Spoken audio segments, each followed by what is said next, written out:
ഇപ്പോൾ ടി.പി. ജയരാജൻ മാധ്യമങ്ങളെ കാണുന്നു തത്സമയം.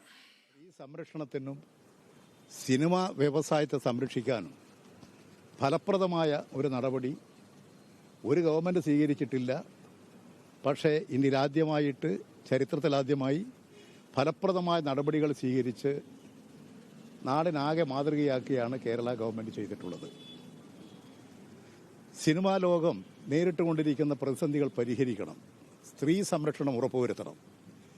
ഈ രംഗത്ത് നിലനിൽക്കുന്ന എല്ലാ തെറ്റായിട്ടുള്ള പ്രവണതകളും ശീലങ്ങളും അവസാനിപ്പിച്ചുകൊണ്ട് ഈ രംഗത്ത് സംശുദ്ധമാക്കണം.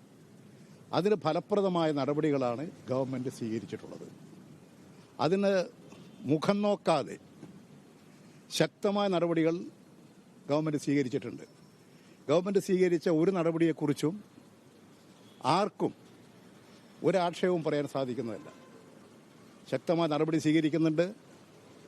അതിനനുസരിച്ചുകൊണ്ടുള്ള നടപടികളും സ്വീകരിച്ചു കഴിഞ്ഞിട്ടുണ്ട്.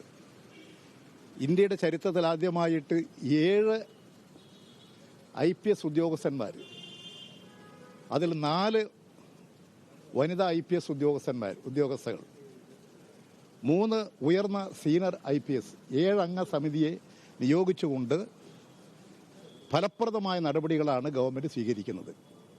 നിങ്ങൾ മാധ്യമങ്ങൾ ഈ ഗവൺമെൻറ്റിൻ്റെ നടപടിയെ പ്രശംസിക്കുകയാണ് വേണ്ടത്. ഈ നടപടി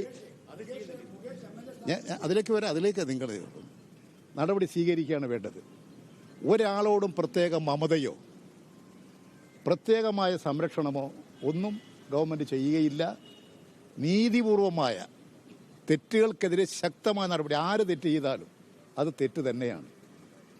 ആ തെറ്റുകൾക്ക് അതിനനുസരിച്ചിട്ടുള്ള ശിക്ഷയും ഉണ്ടാകും, നടപടിയും ഉണ്ടാകും.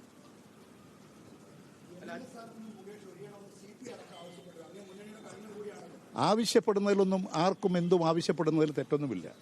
നമ്മുടെ കേരളത്തിൽ ഇതിനു മുൻപ് 2 MLA-മാർ, ആ 2 MLA-മാർക്കെതിരെ ഇതിനേക്കാളും വലിയ പീഡന കേസുകളാണ് രജിസ്റ്റർ ചെയ്ത് നടപടി സ്വീകരിച്ചിട്ടുള്ളത്. ഇപ്പോൾ 3ാമതാണ് ഒരു MLA-ക്ക് നേരെ വരുന്നത്. 2 MLA-മാരുടെയും അതാത് ബന്ധപ്പെട്ട പാർട്ടികൾ നടപടി സ്വീകരിച്ചാൽ 2 MLA-മാർ രാജിവെച്ച് പോയാൽ തീർച്ചയായും 3ാമത്തെ ആളും രാജിവെക്കേണ്ടി വരും. അപ്പോൾ ആദ്യം ഈ രംഗത്ത് ഇതിന് മുൻപുള്ള 2 MLA-മാരുടെ കാര്യത്തിൽ നടപടി സ്വീകരിക്കുന്നതോടുകൂടി തന്നെ 3ാമത്തെ ആൾക്ക് നിൽക്കാൻ സാധിക്കില്ല. ഇത് ഇപ്പോൾ നമ്മുടെ അന്വേഷണ നടപടികൾ സിനിമാ രംഗത്തുള്ള പ്രശ്നങ്ങളെ സംബന്ധിച്ചിട്ടാണ്. MLA-മാരെ സംബന്ധിച്ചിട്ട് ഇവിടെയുള്ള ഒരു നടപടി ഇങ്ങനെയാണുള്ളത്. കമ്മ്യൂണിസ്റ്റ് പാർട്ടി, മാർക്സിസ്റ്റ്, ഇടതുപക്ഷ ജനാധിപത്യ മുന്നണി ഗവൺമെൻറ് എല്ലാ തെറ്റുകൾക്കും എതിരായിട്ടുള്ള നിലപാട് സ്വീകരിക്കുന്ന ഗവൺമെൻറ്റാണ്. ഇതുവരെ ഞങ്ങൾ വളരെ ശരിയായ നില സ്വീകരിച്ചു വന്നിട്ടുണ്ട്. ഇനിയും ശരിയായ നില സ്വീകരിക്കും. നിങ്ങൾക്കതെല്ലാം കാത്തിരുന്ന് കാണാം. അതിന്റെ പശ്ചാത്തലത്തിലാണ് നടി ഇപ്പോൾ പരാതി കൊടുക്കുകയും കേസെടുക്കുന്നത്. മറ്റൊരു ചരിത്രപരമായ നടപടി നിങ്ങൾ മാതൃക കാണിക്കണ്ടേ?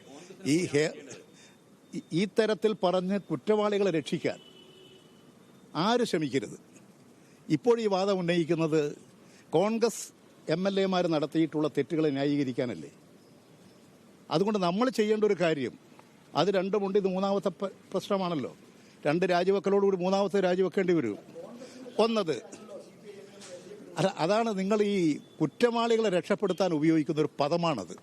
കുറ്റവാളികളെ രക്ഷപ്പെടുത്തുകയല്ല വേണ്ടത്. നിങ്ങൾ ഈ കാര്യത്തിൽ എല്ലാ MLA-മാർക്കും ഒരേ നിയമമാണ്, ഒരേ കാര്യമാണ് ബാധകം. അതെല്ലാവരും തന്നെ സ്വീകരിക്കേണ്ടതാണ് എന്നുള്ള നിലപാട് ഉയർത്തു.